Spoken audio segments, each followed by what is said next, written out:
just switched up to the next semi-final of the Senior 8s, which has just left the start.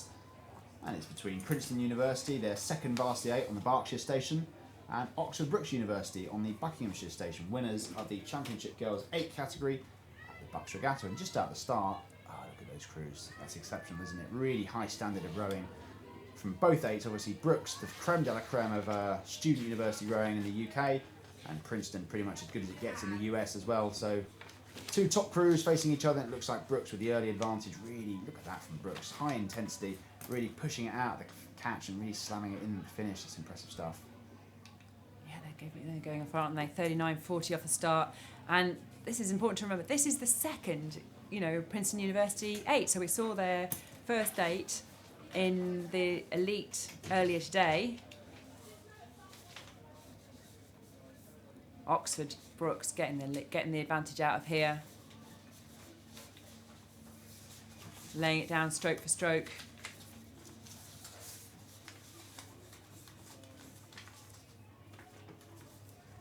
Yeah, impressive stuff from Brookes in an 8, a length. 300 metres gone is no mean feat, it has to be said. Still up at 38.39. They're absolutely wanting to make sure of this. Not broken clear yet. That's a great shot. Side on with the drone. The Temple Meadow stretching out into the distance, and it's Brookes around 3/4, 2/3 of a length up on the crew from Princeton. You see why Brookes are having to keep their rate a little bit high. Got those Princeton girls. Look at that. That's aggressive. How much do they want that? They come all this way. They've seen their crewmates do well in the previous heat in the elites. Wow. Does look to be Princeton coming back. So Oxford Brookes got themselves out to nearly a length, but as you were saying, they didn't manage to. A length in an 8 is a lot, but 3/4 of a length is not enough, is it? No, not at all. And it looks to be Princeton who are slowly edging back.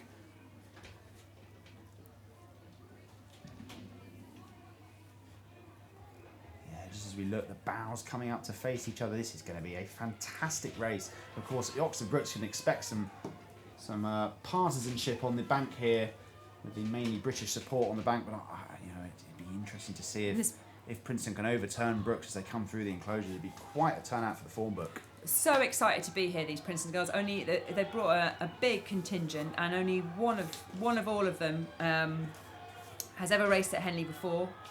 It's a new experience for all of them. This crew's been together since the end of March. And have been competing together, and they're showing that form now. Do you reckon they're going through now? Oh, it's difficult to say, isn't it? Just as we go into the enclosures, the noise out here. Fantastic. We're getting a great race. It's got to be the They've loudest roar of the day so far. They've gone through, absolutely. Yeah, they've gone through Princeton, just about a canvas or so ahead of Brookes now.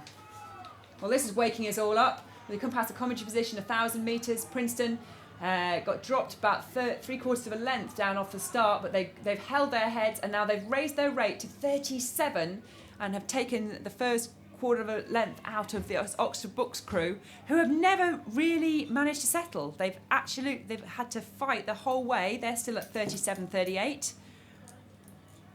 A humdinger of a race. A humdinger, that's my new favourite term. Is it? For the weekend, a humdinger of a race. I wonder where that came from. I must have picked it up from you. I must have already heard it from I've you. been uttering it a couple of times. It came into my head. Yeah, absolutely. And this is truly that. I mean, Princeton have timed this really, really well, and if they can hold on, but I have seen the lead change umpteen times over the course of the. Brookes aren't going to want to be defeated this way, no, are they? Not at all, not at all. Brookes are a proud club, loads of tradition and loads of heritage rooted into the way they row, and I think they're going to be really going for it in the final stages. It is exceptionally close. Princeton looking much smoother, but looking at them off the start, I thought Oxford Brookes looked better. Princeton were rocking and rolling a bit and heaving a bit at it, but now I'd say that Princeton has the more level stroke. They're up there, whereas you can see Oxford Brookes, they're starting to huff and puff and rock at it a bit. They've been working ferociously hard in the first half of this race trying to drop the Princeton crew, and it's not paid off. Oh, as they go down away from us, we're going to need the 6th camera, the Finnish camera, to give us a better perspective on the racing. It's very difficult to tell. Still at Princeton, and you can see that the all blades and all 2/8 they're kind of skying up a bit because they're coming into a headwind, and their blades are just getting caught a little bit. Here come Brookes. The sprint, the famous crimson sprint, is on for Brookes. They're coming towards the line. Oh, Is it a match for the so close orange to sprint? Oh, I think it's going to be Princeton just over the line by must be a canvas. It is crossing the line. It is Princeton Wow. who take the win in that. That was a fantastic semi-final of the senior eights. One of the closest races we've had today, apart Brilliant, from that dead brilliant heat stuff. that we had So earlier. we'll head back to the start. Under starters' orders. Just need to recover ourselves a little bit here in the commentary booth. Phenomenal racing here at the Henley Women's Regatta. That was Princeton University progressing through to the final of the senior eights. And let's find out who's going to meet them in the final. It's race 3, 4, 8, second semi-final of the senior eights. Newcastle University on the Berkshire station, Imperial College London on the Buckinghamshire station. So we've had some fabulous Newcastle races and Newcastle crews here this weekend.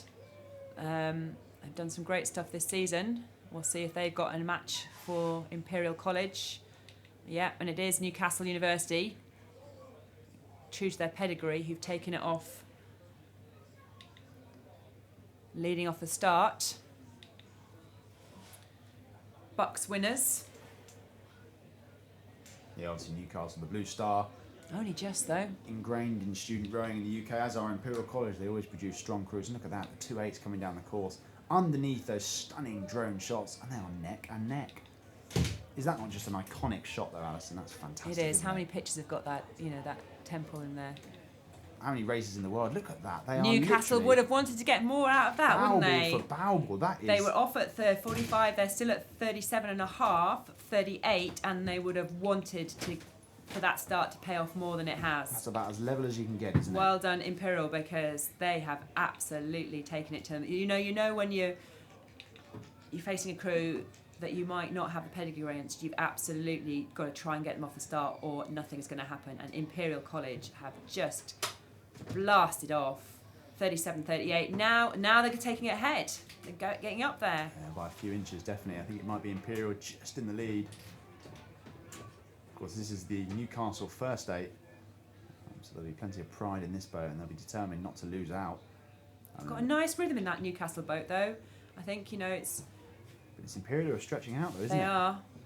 About a They're third of a putting length more. now. So we're going to see. We might see another race here because I'd say Imperial stretching it out now, and maybe putting more in at the stage. Who can tell? Yeah, Imperial definitely moving out about half a length now over their opponents from Newcastle. Imperial closest to your screen. They're both in the same colour kit. Imperial closest to your screen underneath you on the Buckinghamshire station, and Newcastle University about half a length down on the Berkshire station at the moment.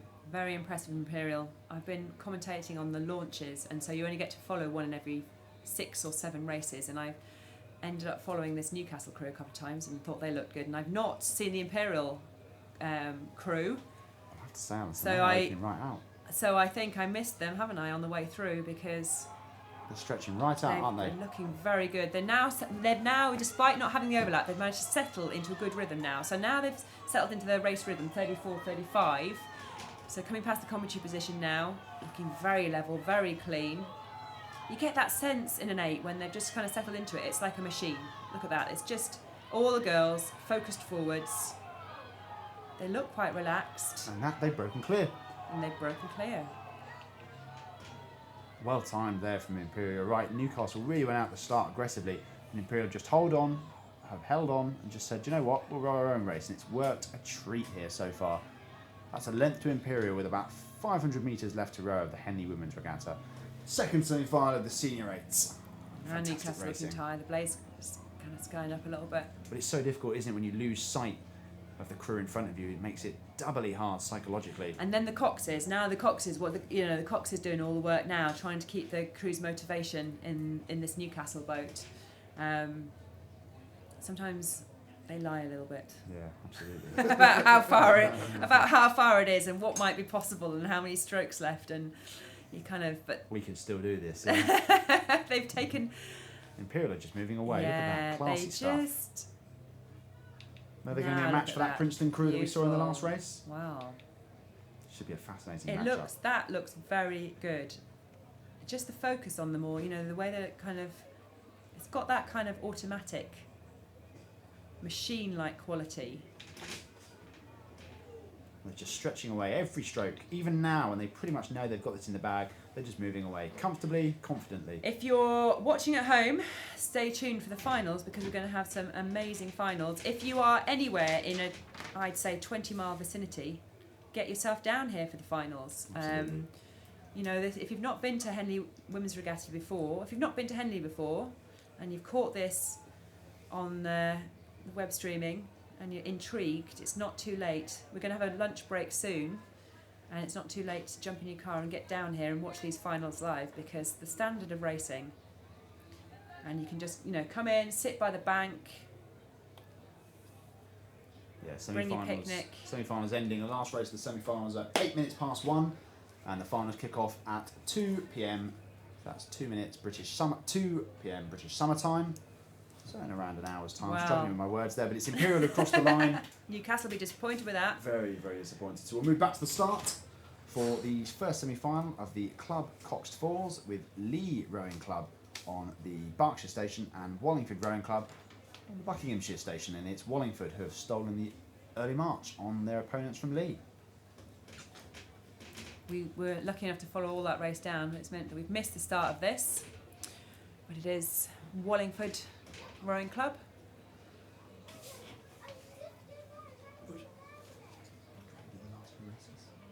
Wallingford on the Buckinghamshire Station.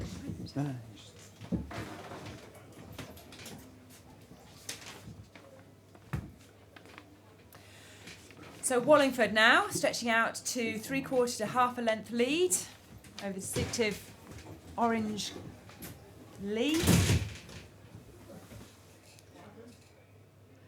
The Club Coxed Fours.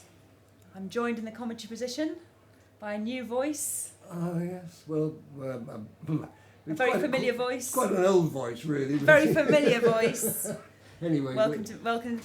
Good afternoon, Alison. Nice to see you. It is. You're just checking your watch. We lose track of time here, don't we? Well, I do rather. You just sit here. I've just been checking up what we've been doing at Poznan, and the women's 8 were beaten by New Zealand. Unfortunately, they just ran out of water. So you bring us some results fresh from Poznan. I imagine those people at home will be maybe they're flicking between the two. Do you reckon? Could be. Could be. Yeah. As I did say yesterday, the sensible people are recording all the highlights and then watching all this here and going home and watching the I think we've got a lot of that happening. Yeah. Because you don't want to miss any of this. This is real class stuff. So impressed. You know, the level of racing increases every year. Yep. And so we've got the intermediate Club Coxed Fours for the Leicester Trophy. But there's kind of nothing intermediate about these fours here. Look at this. Wallingford has absolutely stretched it out. That is impressive, isn't it? That really looks good. You know, 33, 34 now, coming down through 600 metres. They've got that slight lead over Lee Rowing Club. So as we pass, I'm reminded as we pass now on the... Are we going back up to the start for the next race? I think that might be... Race 350 is the second semi-final of the Club Coxed Fours. Worcester Rowing Club on the Berkshire Station and Upper Thames on the Buck Station. And it's Worcester who went off pretty quick. Yeah, I'd say. And got an edge at the end of the island. So Worcester, 38, 39. Second semi-final, Club Coxed Fours. Pushing out to half a length lead at the end of the island. Reminded you use the... And our here the angles keep changing depending upon whether we're behind, in front, right. Whether we're left or right. So on the left of our picture now, we've got the Upper Thames Rowing Club, and on... That's right, isn't it? On the right, we got Worcester. We've got a reverse angle.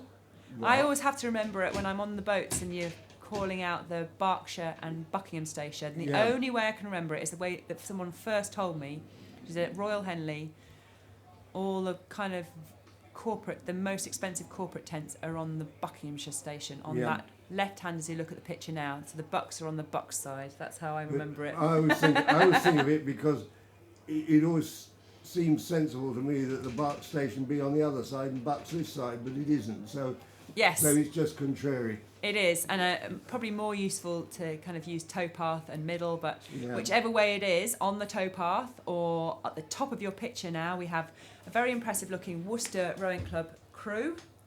They've just got a cup full of clear water, haven't they? Yes.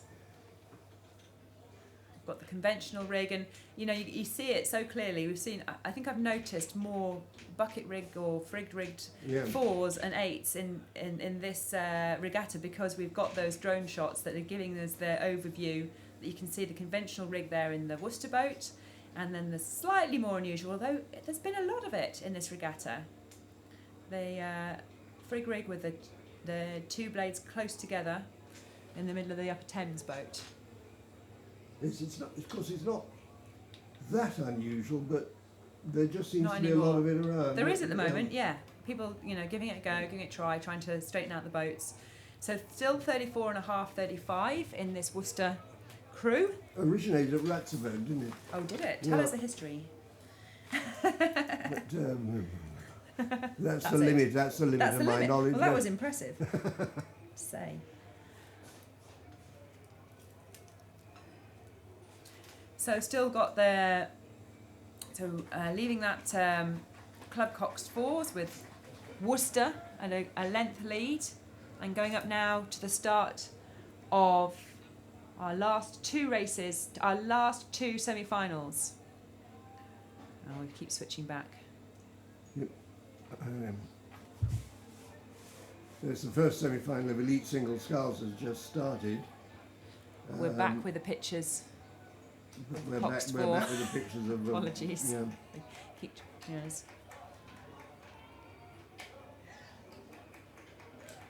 So all these girls racing out now, going and resting, coming back for the finals this afternoon. Yeah. The last thing you want is a close semi-final just before lunch. No. But at least you've had some good races. I drove in for my first commentary slot at 10:30 on Friday morning, or whatever, or lunchtime at Friday morning, and there's girls packing up, having not made it through the time trial. I'm arriving at lunchtime on Friday, and already the boat's being de-rigged and packed up, and heartbreaking there. But now there are the scullers. We're up elite single sculls. I wonder, is this our first Israeli sculler at Henley Royal Regatta? Yes, we were. So on the towpath side, Tel Aviv, Edgerton Warburton, and in Middle of the river. the middle of the river, in the pink boat, University of Virginia, USA, Castro. Is it Castro or Casto? Casto, sorry, apologies, Casto. Yeah. Anyway, it's a totally foreign race. It's brilliant. How Which fantastic is to wonderful. have. We have an Israeli and against. I wonder whether the Israeli sculler will feel generous towards the USA sculler, having just had an enormous increase in foreign aid from Congress. But there we go. Maybe not. Maybe So, but we have at the moment, it was the USA sculler from the University of Virginia, Samantha Casto.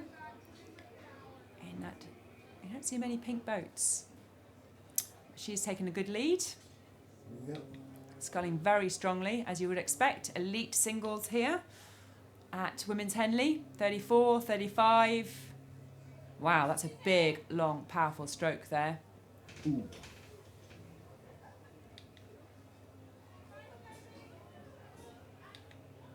33 now. So far ahead, I imagine it's so far ahead that we can't see the Israeli sculler. She's having a little trouble with the water, She's Yeah. only And it's digging calmer a at bit. the top. As we go down, we've seen some crews, as we go down into the second half, the wind does pick up a little bit, Yeah. and you've got more conditions to deal with. So I would be interested to see what happens. She hasn't really seemed to settle so much. I mean, maybe it's just a bit of a chop on the water that is causing that. I think that conditions have picked up a little bit throughout the day. It's been, it is good.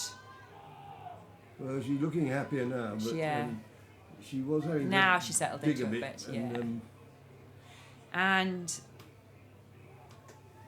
In the yellow boat is Diana Edgerton Warburton, who is rowing for Tel Aviv Rowing Club, Israel.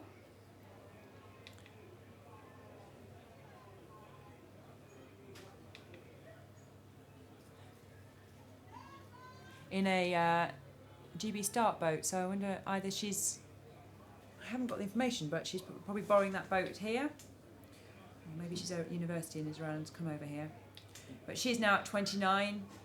She looks like the tidiest sculler, but she's not been. It's not been useful to her at the moment. And here we have the second semi-final of the elite singles.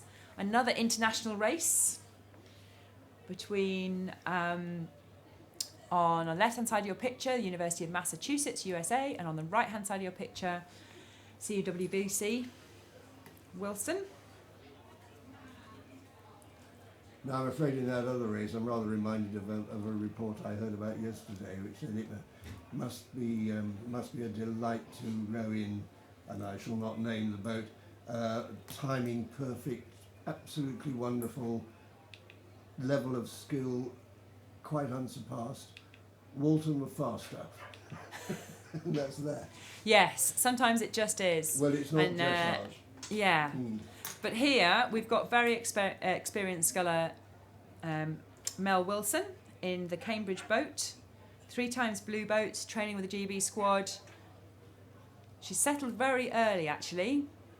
She settled very early into a good rhythm, 34 there, got her advantage over this University of Massachusetts sculler, Samantha Colverson.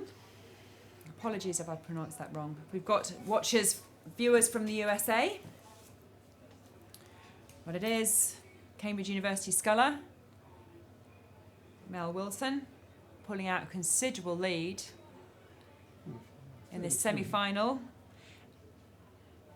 As you might expect, not many entries. It's we've had in this elite singles sculls.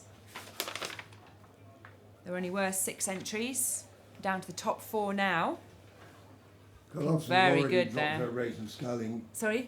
Colofson's already dropped her rate of sculling, and yeah. I mean, she's been sculling for 7 years. So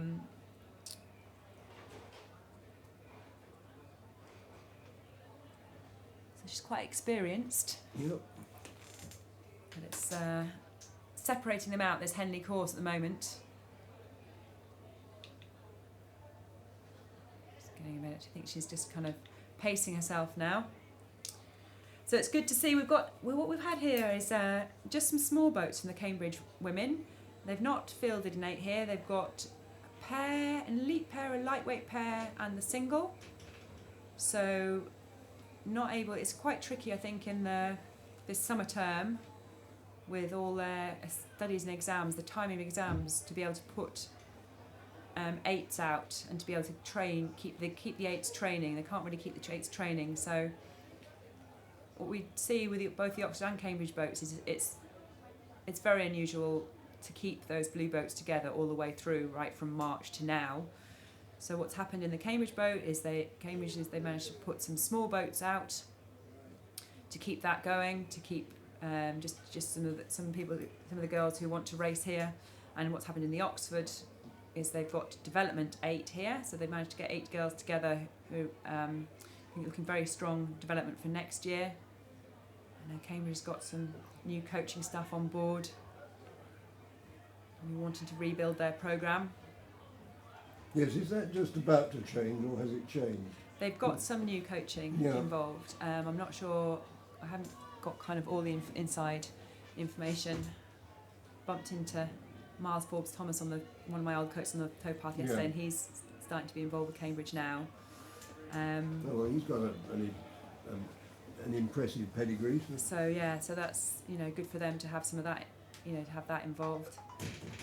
And it's just hard, I remember because I was at Cambridge a long time ago, and I joined a string of, I think, 6 successive wins for Cambridge, and I was going to do my PhD, and part of the reason I chose Cambridge was because they were, not just because they were winning, but because they had a really good rowing programme with Ron Needs and Roger Silk there at the time, and for my own development, hoping to potentially make it onto the squad, it was the place to go where I knew I could get some really good coaching. And when you've got that established, perhaps with the Oxford, with their recent victories, it's just easier perhaps to attract talent in, and therefore it takes a bit more to shake it up. Yeah, yep. But certainly Melissa Wilson doing her bit to raise the profile of Cambridge women's rowing today. Really going to be interesting to see. So we'll see her against the international final, University of Massachusetts sculler. So there you go. You'll have, because we've got a really nice smooth technique here from Mel Wilson. You'll see whether your raw power over technique in the final, maybe, which prevails. Well, yes, you never can tell. We'll see it pulled out there. But I mean, Mel Wilson here, we were thinking the water was a bit choppy in that previous semi-final.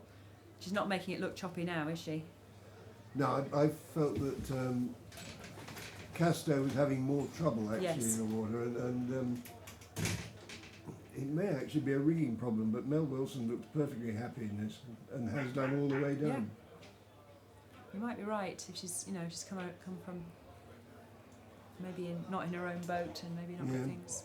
She's a very experienced sculler, very experienced rower, training the GB squad. Yeah, very impressive pedigree, isn't she? And our final semi-final coming up now to a well-earned lunch break. Yes, well, you've earned it more than I have actually, because I haven't been here. I have now to grab my sandwiches and run up the bank to jump on a launch to watch. What I'm very excited about is the finals.